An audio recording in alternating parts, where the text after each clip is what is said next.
nakalagay, the submitted liquidation reports with their supporting documents. You're already speaking of liquidation reports. And still you deny, you do not know? Your Honor, Mapikon ako iha eh. respectfully, Your Honor. Matapos na magmarunong pa sa COA, Quadcom, na lectura ng Chief of Staff ni VP Sara na si Atty.Lopez. Pero bago ang lahat, maaari kayong mag-subscribe para maging updated sa mga issue at bagong mga balita.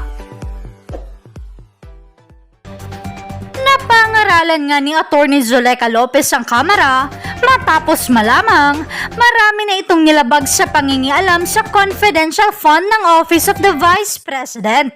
Pangingialam ng Kongreso sa trabaho ng COA labag sa separation of power. Narito ang buong detalye. The next interpellator is Congressman Romy Acop. Sorry. Thank you, Mr. Chair.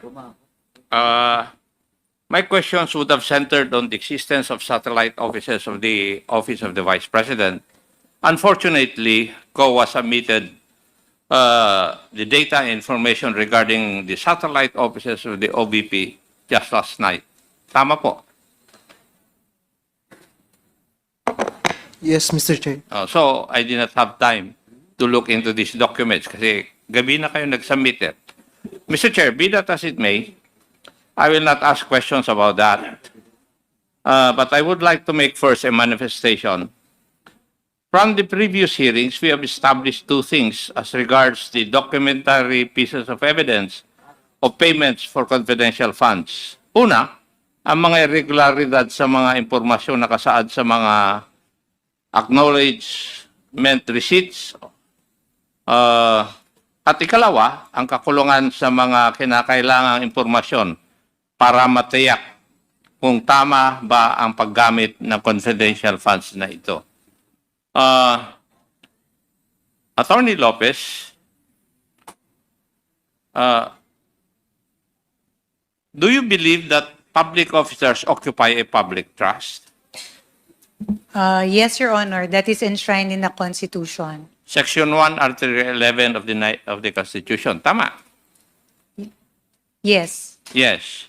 Now, would you also agree with me that the impassivity of the public officers and employees to attend congressional inquiries of the House Committee on Good Government and Public Accountability gives rise to a betrayal of public trust, considering that they are avoiding public accountability through inquiry by duly elected representatives? Would you believe that? Yes or no? Yes or no? Your Honor, may I be allowed to... Yes or no? I'm asking if you believe it or not. Your Honor, You do not believe it? no, in the sense that it is not a betrayal of public trust, exactly, Your Honor. Because the decision to attend the hearing, Your Honor, is a personal one. No, because you are compelled if we issue a subpoena. It's not personal.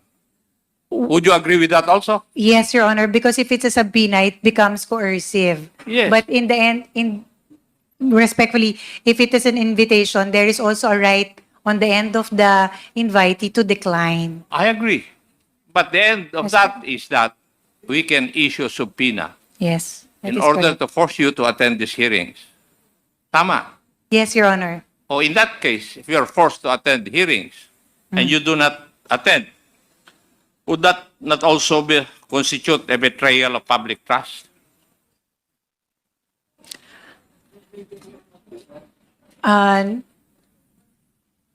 Following your logic, Your Honor, pakisagot lang po na yes or no. Yung katanungan ko po, yes or no eh. There's no need for any explanation unless I ask for one.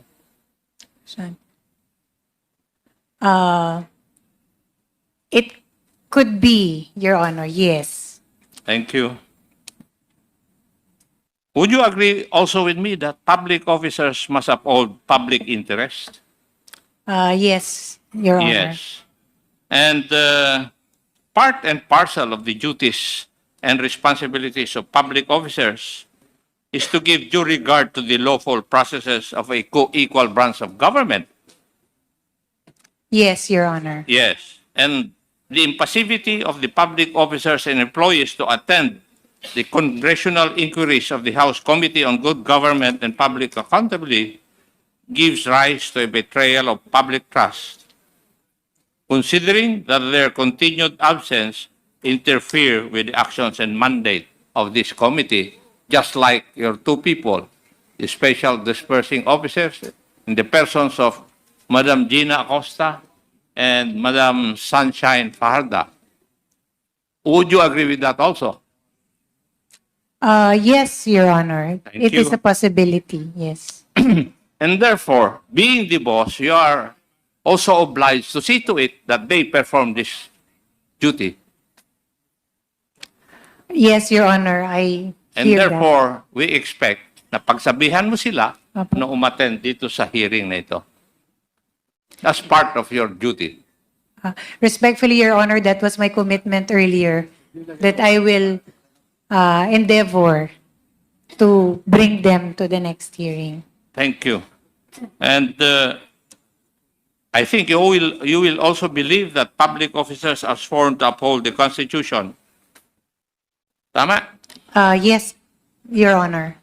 And public officers have sworn to uphold the Constitution and have violated their oath by preventing Congress from lawfully exercising its own mandate under Section 21, Article 6 of the Constitution to conduct inquiries in aid of legislation. Would you agree with that also? Sir, respectfully, may you please repeat that particular question lang, this one, and the phrase that you refer to? Yes. Public officers are sworn to uphold the Constitution. Yes. Yes. Public officers have sworn to uphold the Constitution and would have violated their oath by preventing Congress from lawfully exercising its mandate under Section 21, Article 6 of the Constitution to conduct inquiries in aid of legislation. Yes, Your Honor. Thank you. If you, Your Honor, may I seek to qualify my answer as regards the last question? Mr. Chair. Okay, Your Honor, please. Sa Mr. Chair. akin, Mr. Chairman. Your Honor, Mr. Chair. Yes, please. Okay. In this case, Your Honor, preventing or aggressive defiance, Your Honor, that might constitute as such. But if there is a valid reason on the end of the person, that might be considered.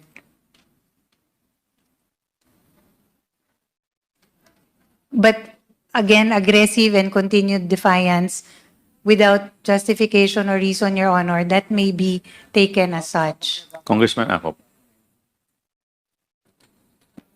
Thank you, ma'am. Thank you, Mr. Chair.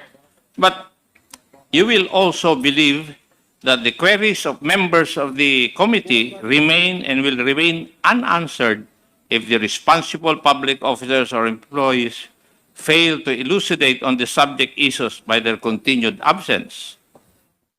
And the conspicuous absence of these public officers and employees of the Office of the Vice President causes immediate or threatened injury to the powers of this committee granted under the Constitution. Would you agree with that also?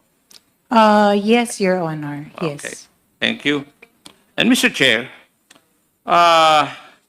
dahil po sa ginagawa ng mga tauhan under Atty.Lopez and under the Office of the Vice President, I believe that we can file administrative cases against the non-attending public officers and employees of the OVP before the Office of the Ombudsman. That is my point of view and my stand, Mr. Chair. Kasi they can be charged for misconduct and conduct prejudicial to the best interest of the service as a cause of action. Thank you, Mr. Chair. May I proceed? Please continue. Thank you. Clarificatory questions. Attorney Lopez, you are the Chief of Staff and Undersecretary under the Office of the Vice President. As such, you are the number 2 insofar as the OVP is concerned. Yes, Your Honor. Yes. And all those people under the Office of the President, Vice President. Vice President, kayo po ang tinitingnan na mataas maliban kay Vice President. Yes, after the Vice President. Yes.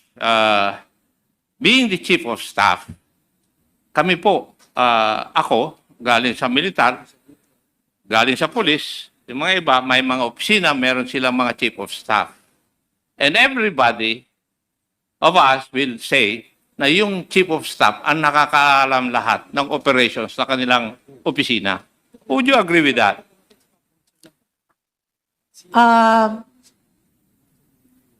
In my experience, Your Honor, that does not hold true.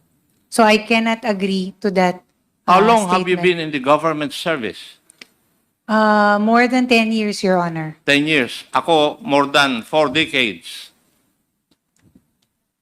I hear. At ang pagkaalam ko, yung Chief of Staff is the most knowledgeable among the staff of a head of office. In most cases, Your Honor, yes. That So is you're the correct. only exception? No, Your Honor, it is only in this matter that I am not privy to.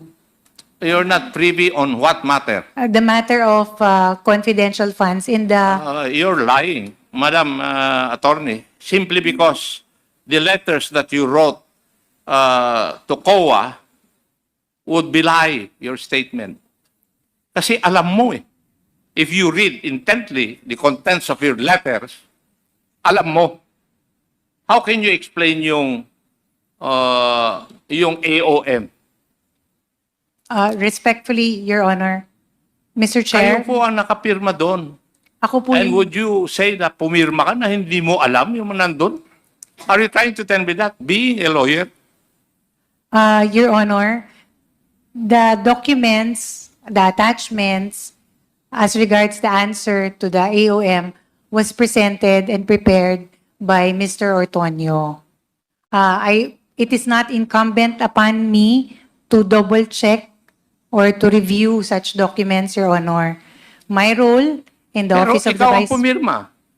Office of the Di Vice... ba, sa biglang abogado, ang sabi nga sa law school, di ba, sa inyo, bago mo pirmahan yung iyong death warrant, basahin mo muna. Opo. Di ba? Yes, Your Honor. I simply checked, Your Honor, the form. Ano po yung attachments Ikaw naman, and the attorney. explanation. Your Honor, respectfully, Mr. Chair, I have also mentioned this earlier when in the question of Congressman Adjong, Congressman Zia, I mentioned that the matter of disbursement, utilization of the confidential fund, that is the matter that I am not really privy to.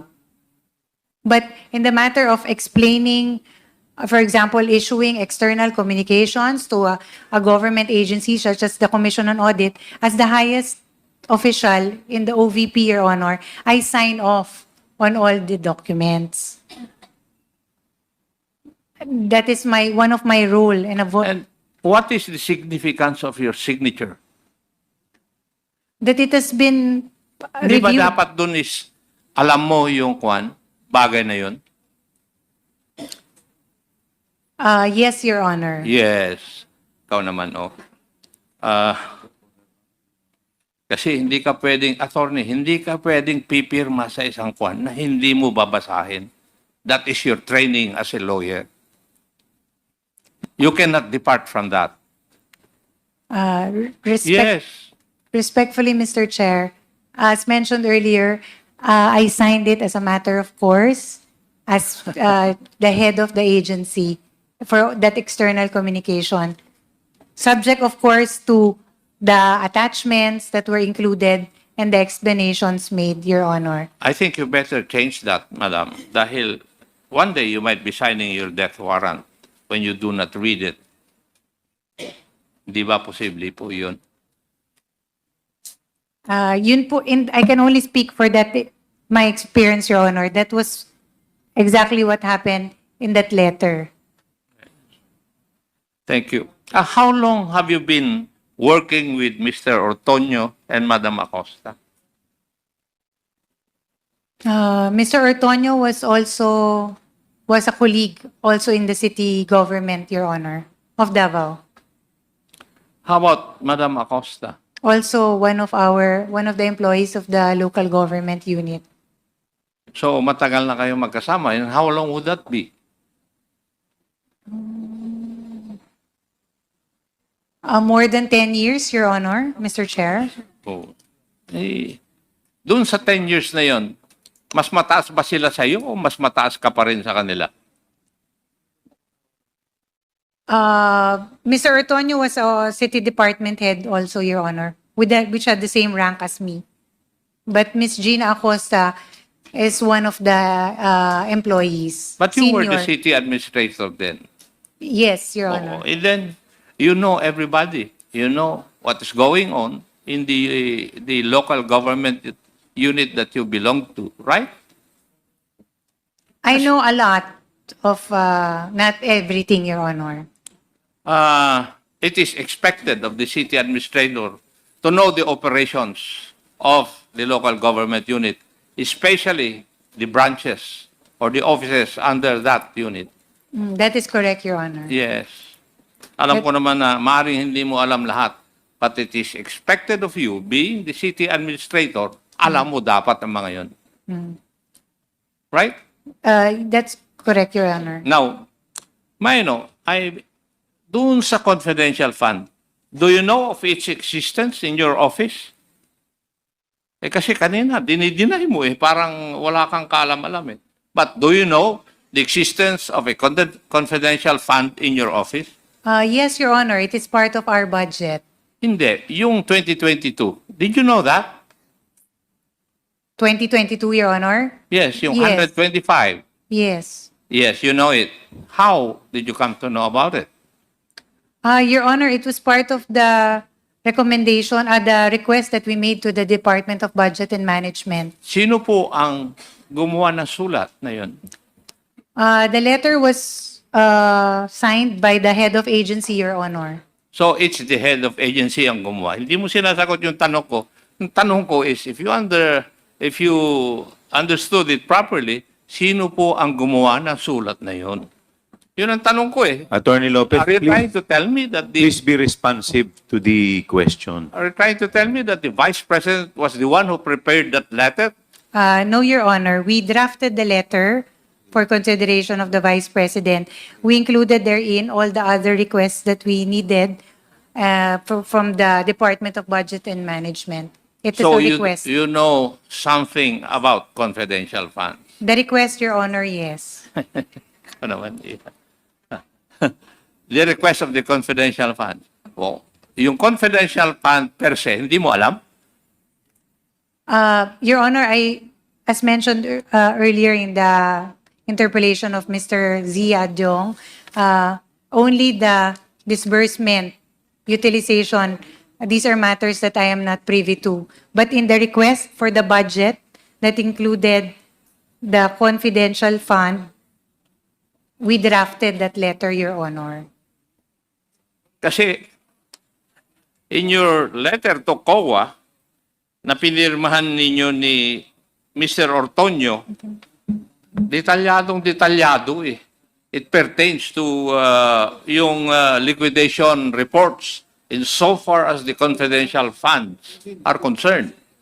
And yet you are telling us you do not know anything about its utilization, but you can answer the AOMs of COA.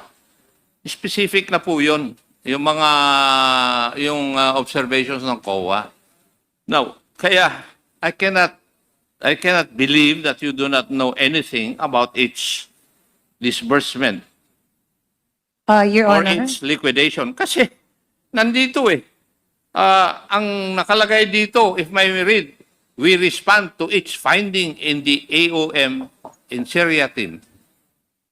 Kalagay, the submitted liquidation reports with their supporting documents. You're already speaking of liquidation reports. And still you deny, you do not know?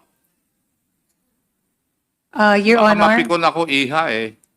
respectfully, Your Honor, I am not, I wouldn't want that, Your Honor. The letter was prepared, as mentioned earlier, by Mr. Ortonio, and he presented the attachments to the same. As a matter of course, Your Honor, I took a look at it, looked at the attachments, and then saw it correct in form. And because all external communications have to be signed by the highest official in the Office of the Vice President, I signed off. It was a matter of course, Your Honor, on my end. In the same manner, When you say matter of course, Madam, you said it's ministerial on your part? Your Honor, if I may, Mr. Chair, even in the regular audit, when we have AOMs, these are, Ma'am, you have to be reminded that you are under oath. yes, I know that. Your Honor, even for the matter of regular audit, these items are prepared by the finance cluster. And on my end, Your Honor, I review the attachments and the explanations, and then I sign off on it also. So it is really, that is, Sir Acop, what I meant by it's a matter of course. It is something that I sign off on, provided in form, it's already the proper attachments and the explanations are there. But as to whether how it was liquidated and how it was disbursed, I have no direct knowledge, Your Honor. It is simply a paper review on my end. I'm amazed, Atty. Lopez. Kasi ang tingin ko sa mga abogado meticulous sila, binabasa. Pero on your part, working as the chief of staff, hindi ka naging meticulous. Anyway, I'll go to another topic. I will refer to your letter to the Honorable Gamaliel Cordova, 21 August 2024. I think you already saw this letter and, shall we say, state to the committee that you signed. This signature is yours, right? Your Honor. Now, when you signed this letter, kayo po ang gumawa? Your Honor, this matter was Pakisagot lang po yung tanong ko. Kayo po ang gumawa? hindi po, Your Hindi. Honor. So, sino po ang gumawa nito? It was drafted by Mr. Lemuel Ortonio. Is Mr. Lemuel Ortonio a lawyer? No, Your Honor, he's No. not. And you read this letter? Yes, Your Honor. And you agreed with all the contents of this letter?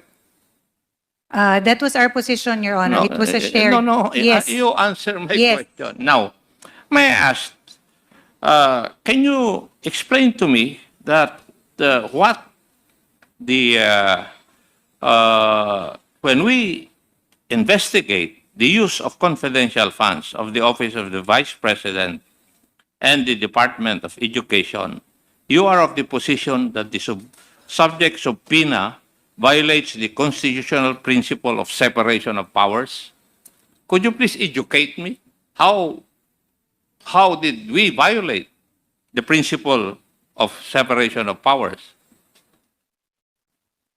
Nandito po sa sulat po ninyo, pinirmahan ninyo. Your Honor, may I read the letter in Yes. total? Yes. For the record, it says, the principle of separation of powers is violated when one branch of government unduly encroaches in the domain of another. Jurisprudence provides that there are only two ways to violate the subject principle, namely, by impermissible interference with another department's performance and by assumption of another department's functions.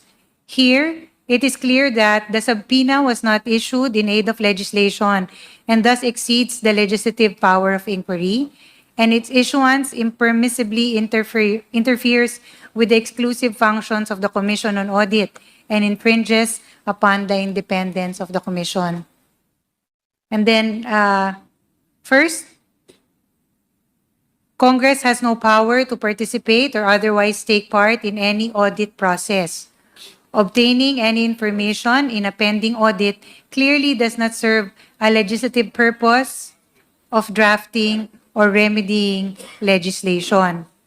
Second, the audit decisions which the committee seeks to obtain are in cases still pending adjudication, and therefore not final, not conclusive, and cannot be used as a fair, accurate, or intelligent basis for legislation. Third, COA has already published its annual audit reports for fiscal year 2022 and 2023, which are specifically intended to aid the executive and legislative departments in crafting responsive laws and regulations. Fourth, the only purpose mentioned is to expose to the public the use of confidential funds by the offices headed by the Vice President and purportedly whether such use follow the guidelines. During the subject hearing, Representative Castro stated, since hindi po pwedeng sabihin dito yung findings, yung report o yung anumang observations ng COA, ang mga taong bayan po interesado dito sa confidential funds at kung paano ito ginamit, kung ito po ba ay sumunod dun sa guidelines. Also, as reported in the media, Representative Castro has been known to say that the Vice President has not yet satisfactorily explained the OVP spending of confidential funds in 2022. She added that the VP still has yet to account how she spent the said funds in 2023 and that she is not off the hook yet. End of quote. This is not related to any legislative purpose. There is no congressional power to expose for the sake of exposure. The determination of whether the utilization of the funds complied with audit guidelines falls within the exclusive mandate of the Commission on Audit.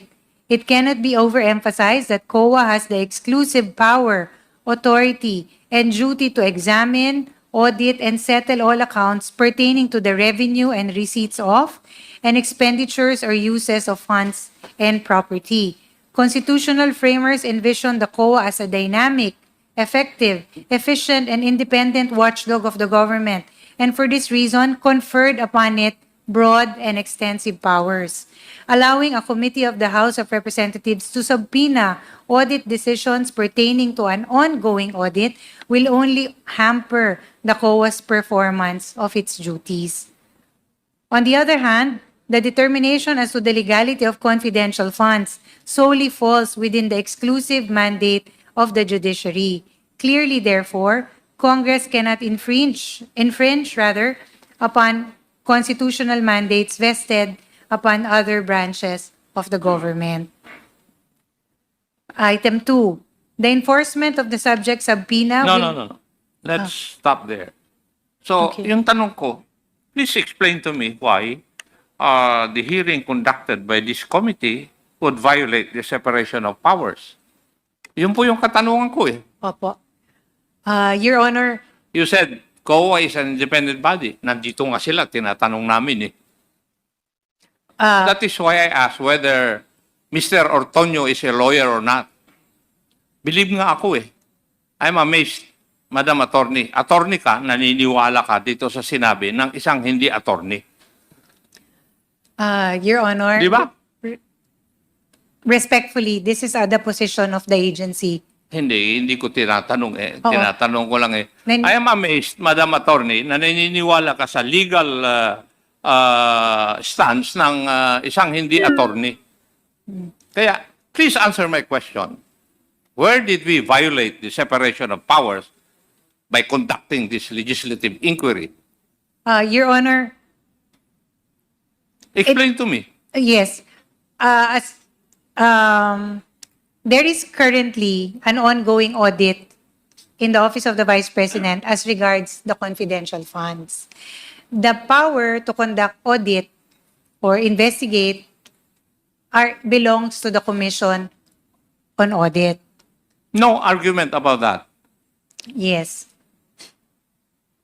That is why, Your Honor, we feel it is our position that given that the audit is still ongoing, it is not final, it is not yet conclusive, the release of said documents or information infringes on the right of the Commission on Audit to conduct a full-scale investigation, given that it is still pending. So that is our position, Your Honor. It is simply that. It is a request that we made to the Commission on Audit.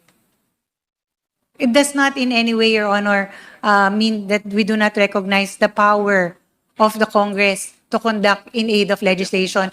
It's just the timing, because the audit is still being undertaken and is not final and still not conclusive, Your Honor. Respectfully. Chairman. Congressman Short lang po. Paduano. So, ma'am, kasi po, ang consent for the inquiry in aid of legislation doon sa Suprema is addressed to COA, not to your office. Tama? Apo. So, binigay sa amin ng COA. So, COA violates a law.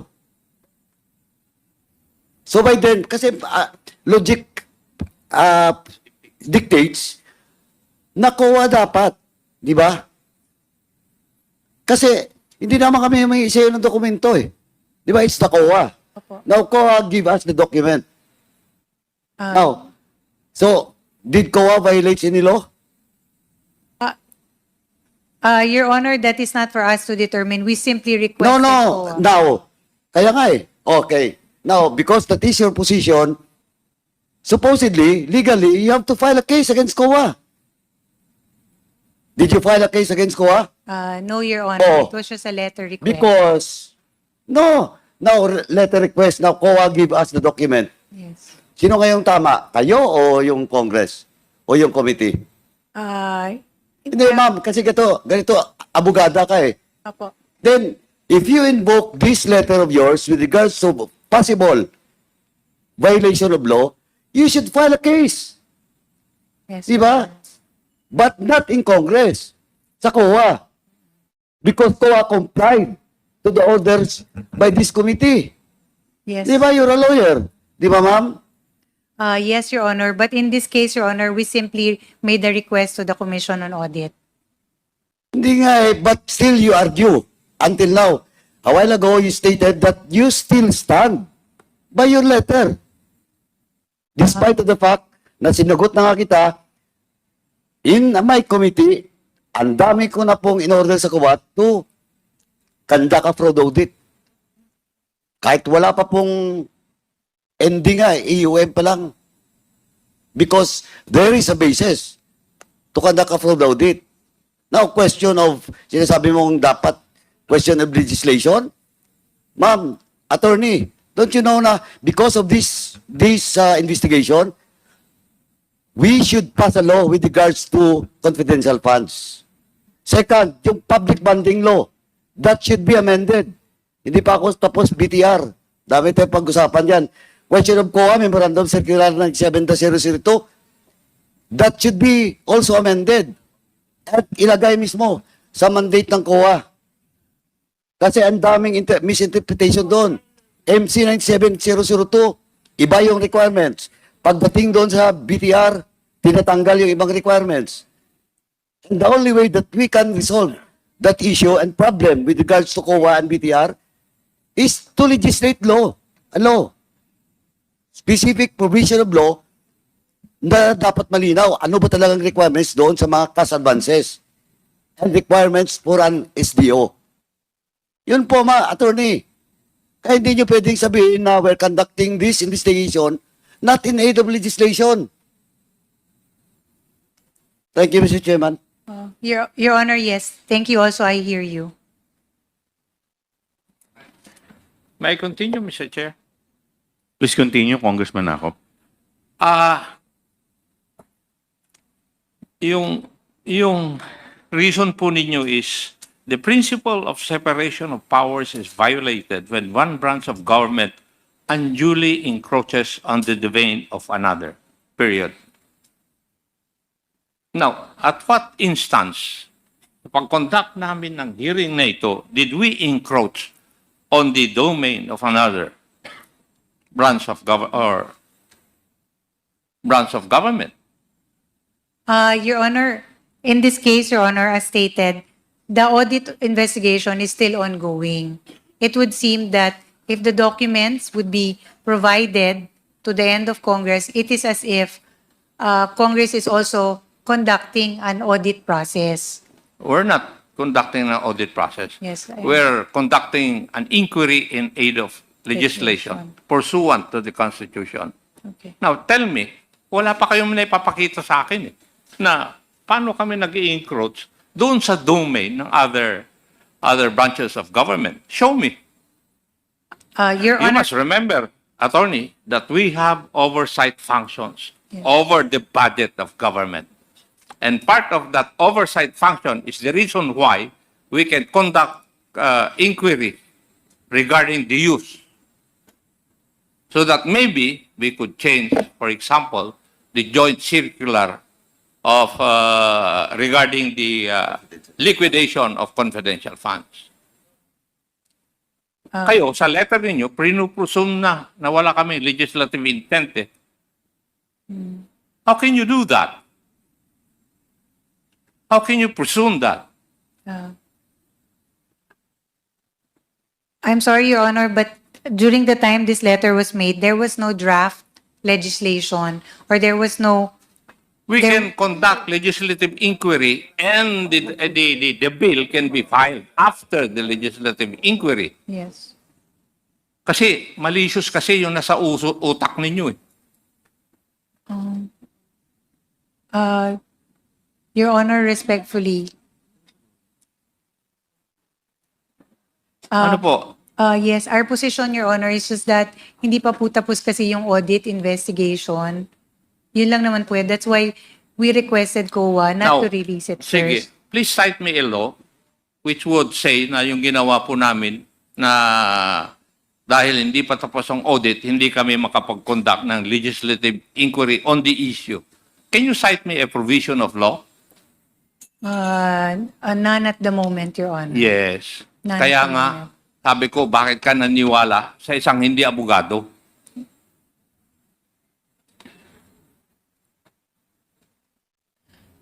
Now, may I know, the enforcement of the subject subpoena will violate the office of the Vice President's right to due process.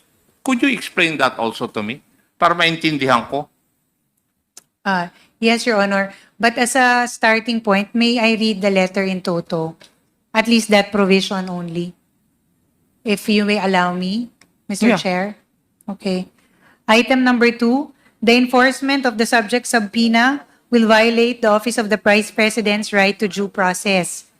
First, enforcing the subpoena against the audit decision contravenes existing rules on the audit process. Disclosing the reports before the conclusion and finality of any audit is premature and will compromise the integrity of the final report. In fact, the Supreme Court has held that notices of disallowance may be released only to the parties having direct material interest, namely the auditor, the head of agency, and the officials directly affected by the said notices. This is to afford opportunity to appeal. Further, COA Circular Number 2013-006 also provides that except as to the status of cases, no information as to the action officer and or the probable disposition or decision of any case pending adjudication before any office of this commission shall be disclosed to any person. Violation hereof shall be the subject of administrative action provided under existing civil service laws. Second, the Office of the Vice President will be deprived of its right to an impartial tribunal and a fair and objective resolution of the cases. Public statements or discussions thereon by the committee or the Congress as a whole may unduly influence the bodies which are already handling the same or similar subject matters. Finally, it must be noted that there are no there are no less than 3 cases on the subject confidential funds that are currently pending with the Supreme Court. Hence, compelled disclosure of the audit decisions may be violative of the sub judice rule, which restricts comments and disclosures pertaining to judicial proceedings. That was our second position, Your Honor, that it violates the subject subpoena will violate the due process, the right to due process of the office of the Vice President. What is what would be the elements of due process? That there is When can you say that a person is granted due process? when he is informed, Your Honor, of his rights and Hindi ba kayo na-inform?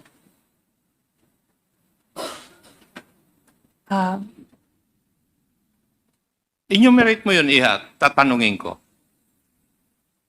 the right to due process, Your Honor, pertains to the fact that that a person is made aware of his rights, and if there is any complaint or wrong that he has done, he's also made aware of such, and he's given a chance and opportunity to explain.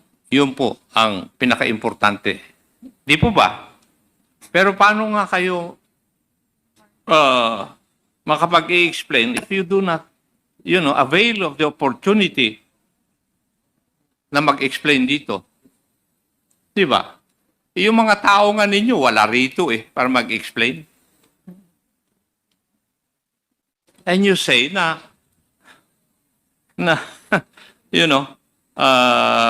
the Vice President is deprived of an impartial tribunal. May conclusion na kayo kagad na impartial kami? Is that what you're trying to tell us, Madam Attorney? No, Your Honor. Hey, that is what your letter says.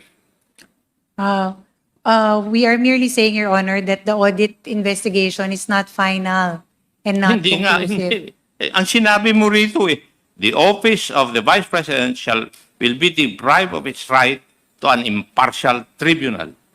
Your conclusion is impartial na kami Di ba? Oh. Right? We are also burdened by the fact, Your Honor, that there are 3 pending cases before the Supreme Now, Court. what are these 3 pending cases? This is as regards the 125 million, Your Honor, funds, confidential funds. These are still pending with the Supreme Court. So, For that reason, Your Honor, following the sub judice rule, we feel that it is not. ikaw nga. Ikaw na nga. Ay, nako. Attorney, question of sub judice, malinaw na yan, may Supreme Court ruling na yan, di ba? Di ba walang sub judice with regards to inquiry in aid of legislation? Di ba? Ang daming, andyan, may mga jurisprudence na yan. Di ba, do you confirm? Di ba may mga ruling na yan ng Supreme Court with regards to sub judice? Meron po, Your Honor. O, and that sub judice cannot be applied in inquiry in aid of legislation, malinaw yan. And Kaya nga ba- additional, Kaya nga sinasabi ko, Iha, sa'yo, bakit naniwala ka sa isang hindi abogada o abogado, ikaw ay abogado? and additionally, Panyera, let me read Section 1 of Rules of Procedure governing inquiries in aid of legislation. Under paragraph 2, it provides that the filing or pendency of a case before any court, tribunal, or quasi-judicial or administrative body shall not stop or abate any inquiry conducted to carry out a legislative purpose. So regardless, even assuming for the sake of argument that you are correct, na meron po kayong pending case, it will not stop Congress or this committee from conducting its inquiry in aid of legislative purpose. I hear you, Your Honor. Okay. Please continue, Congressman Acop. Last issue, Mr. Chair. The subject subpoena may not be validly enforced due to the nature of confidential funds. What do you mean by this, Madam Attorney? Again, may I read? Item 3, which is the last position. The subject subpoena may not be validly enforced due to the nature of confidential fund. A recognized restriction to the right of information is national security matters and intelligence information. There is governmental privilege against public disclosure with respect to state secrets regarding military, diplomatic, and other national security matters.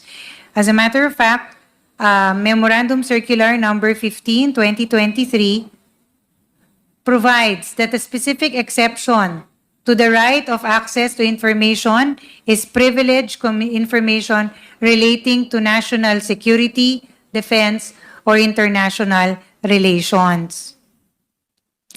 Moreover, Joint Circular Number 2015-01 or the Guidelines on the Entitlement, Release, Use, Reporting, and Audit of Confidential Funds specifies that reports of national government agencies pertaining to the use of confidential funds are submitted specifically only to the President, the Senate President, and the Speaker of the House.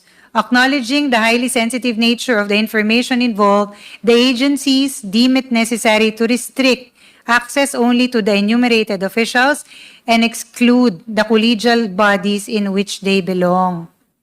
Finally, the COA rules explicitly provide that audit decisions may only be released to persons specifically enumerated thereunder the rules. The pertinent COA circulars likewise require the confidentiality of all information involved in cases pending adjudication. These confidentiality rules were put in place to ensure the observance of due process and to preserve and protect the information in pending audit cases. No valid and legitimate purpose has been forwarded to overcome the protections set forth under the Constitution and rules stated above. In view of the foregoing, this is where we respectfully urge the Honorable Commission to uphold the paramount confidentiality of the information being sought by the subpoena.